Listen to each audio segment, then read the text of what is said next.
Couch.com was never a thing. I wasn't buying it from an entity that was using it. All right, well, maybe I can get it at a discount. I mean, it's just been sitting there. It's been parked forever. I mean, my mind immediately goes to how cheap can I get this? Interestingly, as the broker told me in our first conversation, that this domain was owned by a very high net worth individual who has owned it along with other high value domains since the 1990s and was just totally fine hanging on to it. So I inquired a little bit more just to see if I could find any angles to negotiate here or do anything. And I found out that it was owned by one of these two brothers who created a software product that became Google AdSense and sold it to Google over 20 years ago for $100 million. The broker said, you're not negotiating on this. It's just not happening. But maybe there's some other ways that we can make this more palatable for you. Yeah, maybe you could buy the guy a couch or something. I'm like, I got free couches up the wazoo. Let me see what I can. No, they put me on, basically, I'm on a lease-to-own type situation. But are you still master of your domain?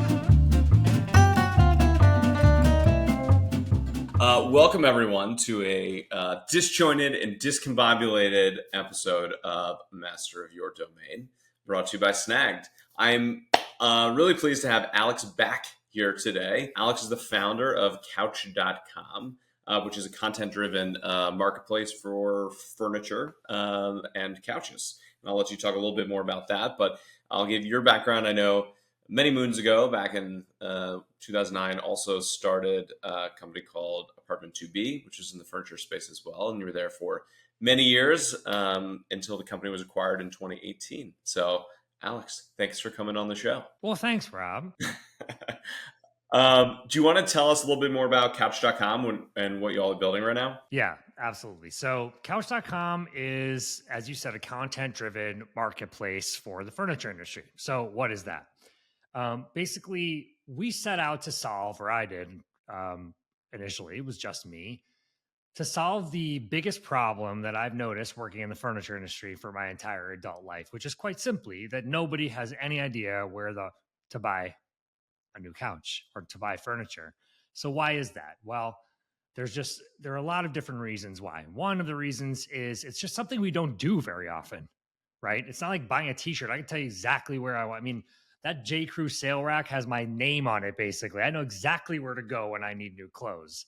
But new furniture, even someone like me, simply because it's been so long. Oh, is that store still there that we went to last time? Oh, can I buy something online?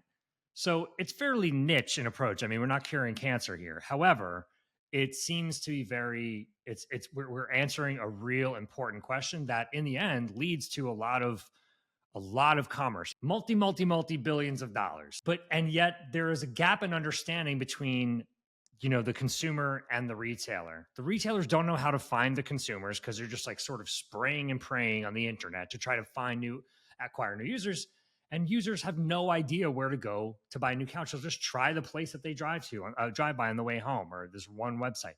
So we're there to provide content, information, education, and ultimately introduce people to the right brand that suits what their needs are for their specific couch. Got it. So yes, you're more of a marketplace. You're not producing and selling your own products. You're agnostic, helping people find the right products for them. Yeah, exactly. Where'd you get your last couch? I don't even know. We hired somebody to help us because we're not good at that game. And then they just kind of said, give me your credit card number, to be honest.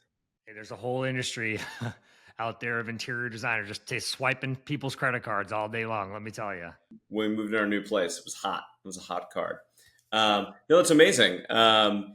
Tell us a little bit more about, as you were getting this started and you were thinking about the brand and naming and kind of going through that whole process. Yeah. So when I left my last company, Apartment 2B, I was pretty sure about one thing, which was that I didn't want to be in the furniture industry anymore for no specific reason other than okay, it's time for a change. Pulled you right back in. Pulled me right back to the couch. But then somebody told me that the domain was available, couch.com. So honestly, my interest genuinely started from the domain name. I mean, you don't see single word domains like this available anymore. And it wasn't free. We'll get to that later, I guess, but it was it just sort of like, I'm like, man, okay, what can I do with this? Right. I just wanted this new thing to be bigger than the last thing I did, whatever I was going to do, and more interesting to me. So at first I was thinking about it as a direct to consumer e-commerce play. I'm like, well, we'll just have the best couches on the internet. I mean, I can sell that. But then I was like, okay, maybe there's a better, more scalable approach here. Maybe there's something I can do that actually solves a problem rather than just, trick people into buying my couches versus somebody else's. And that's where I sort of came up with the whole idea that I just described. But it was from the domain that I got. Yeah, it's interesting because a lot of people will go through the branding process and they'll kind of have this spirit quest to come up. What's the perfect name? What's the what is the essence of the name, etc. And like they'll land on the name, and then they go to look at like a domain or digital assets or social or whatever it is, and they're like, oh, we can't get anywhere close. Like we can get like getcouches.net, right?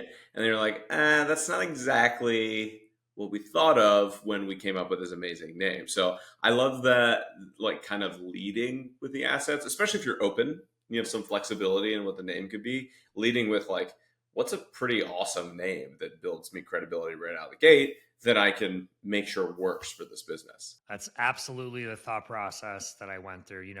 I liken it to, well, yes. I mean, there's tons of weird, odd names, especially in the online furniture sphere. Started by Casper, the mattress company. How Casper has anything to do with mattresses, nobody knows. But it worked, and it still does. So yeah, there are a lot of different ways to go, and I'm pretty creative. I could have come up with a creative idea. Like you would think of someone buying couch.com to be sort of someone very generic, like an Ashley Furniture, which maybe they'll buy for me one day. But my point is, I guess I would have seen myself as more of a creative person. And yet this idea has bred so much creativity in my mind, just building off of it, because it has this X factor that you just cannot replicate. No, I totally agree. Like legit. It's legit. How did you think about like, and have you seen that have an impact out of the gate? I know you guys are like up and running a year or two in now. Like, have you seen the impact of having that, like, 5-character couch.com domain? 100%. It's just a little bit different and more dynamic than I thought it would be. And I have a friend, Jim, who has honeymoons.com, and he said the same thing to me. He's very successful. He ran another honeymoon content site. God, I forgot what it's called, but it had a qualifier, honeymoons something.com, right? So then he ponied up, he bought honeymoons.com, and the same thing happened, where every door that I want to get open from a sales perspective or just relationship management perspective, everybody's listening. Whether they are able to chat or interested in talking or buying what I'm selling right now, it definitely, they'll read my emails, get read and responded to. And it's just sort of this instant credibility. You don't want to piss off the couch.com guy. Everyone make sure they respond to you, It's funny you say that, but it's like, I hope you're not listening, Sean, but I've been talking to the CEO of Lovesac quite a bit. And Lovesac is, most people have heard of it at this point. It's just one of the very few sort of very recognizable brands in the furniture industry. They do billions of dollars visits. They're very, very successful, and they're very cool. So I think they're a good partner for us.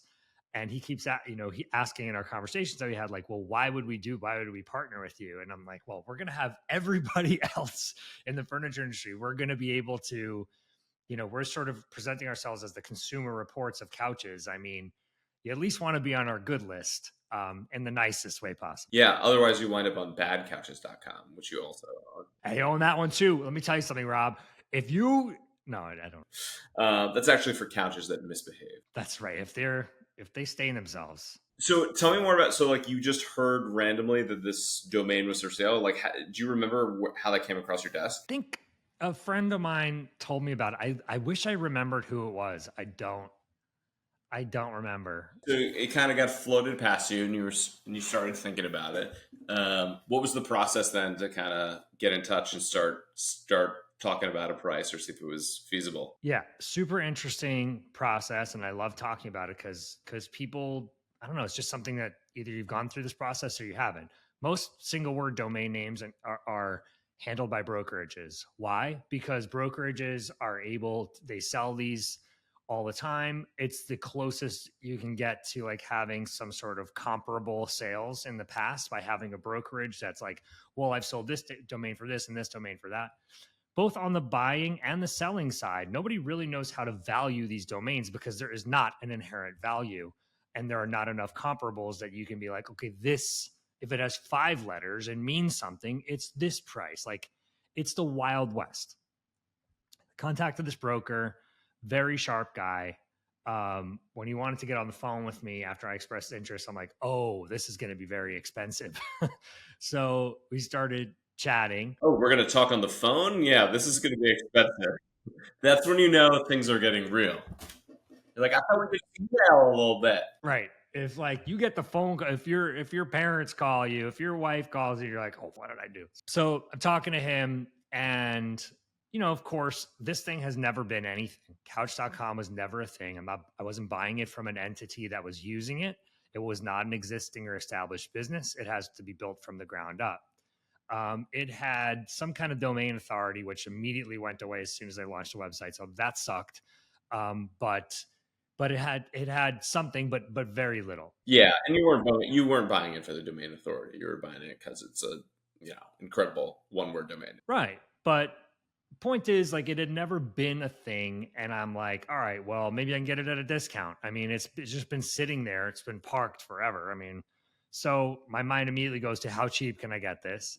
Interestingly, as the broker told me in our first conversation, that this domain was owned by a very high net worth individual who has owned it along with other high value domains since the 1990s and was totally fine hanging on to it.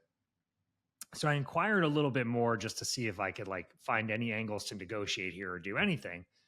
And I found out that it was owned by one of these 2 brothers who created a software product that became Google AdSense and sold it to Google over 20 years ago for $100 million. So this is, needless to say, this is a person that didn't need the cash, didn't need the money. You can kind of go either way with that sort of line of thinking. But the guy told me, the broker said, you're not negotiating on this. It's just not happening. But maybe there's some other ways that we can make this more palatable for you. Yeah, like maybe you could buy the guy a couch or something. I'm like, I got free couches up the wazoo. Let me see what I can. No, they put me on, basically, I'm on something that I didn't know existed before I went through this process, which is a lease-to-own type situation. It's becoming increasingly more popular, and sort of everybody wins. This is a multiple 6-figure domain acquisition, which is, I don't think I overpaid for it, but I don't think I underpaid for it either. It was a lot of money, and I'm paying it over the course of 5 or 6 years. The good thing is, if the business goes belly up and I'm like, all right, I'm not on the hook for any remaining payments, but I also don't have any equity in the actual domain until I fully own it. No, you're totally right. It's, lease-to-owns have been around for a long time. It's been a structure that people use in this space pretty frequently, but less, I think, visible until more recently when people kind of started talking about it. It's the same as leasing a car, right? Like, lease it, pay it off over many years, and then you can take the whole thing over, or you can decide what to do. The nice part about what you're doing is, like, as you said, you get to build the business out, make sure you've got fit, make sure it's worthwhile. It provides enough value in order to continue to pay for it. If it didn't, you could always, stop paying, return the domain to the owner, and you're out the cash, but you're also not on the hook for the rest of it.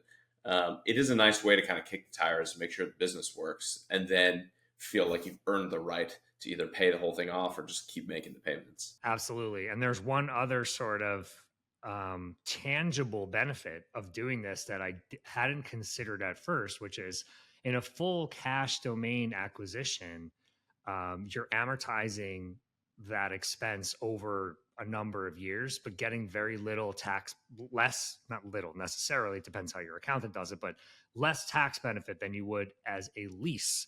Now, in a lease situation, I'm able to write off 100% of of every payment that I make yearly. So it's literally just goes as a loss and a business expense and is tax deductible versus having only a percentage of it as an asset being tax deductible. And at the end, I end up with an asset, assuming I make it the 5 or 6 years. Just got to make it a couple more years, man.